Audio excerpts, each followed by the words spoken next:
So electronics is something that I've been getting into, and I needed a place to put my soldering iron. So I thought this was a pretty good solution to that problem. So I hope you found that useful or at least entertaining. And I just want to take a second at the end of this video to thank all the new subscribers. It wasn't that long ago I was at 50, and now I'm up to 706 the last time I checked. So I just want to thank everyone for subscribing to my channel. I hope that means that people out there are finding some of my stuff useful.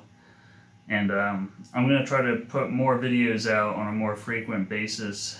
And I'll be doing the regular home repair and building things and making things. And I also hope to include a little bit more electronics and programming into the videos because that's something I'm really into. So hopefully you'll stick around for that stuff and find it interesting or useful. But yeah, I just want to say thank you, and I hope you found this video useful, and I'll catch you on the next one. And I forgot what I was going to say. I do that a lot.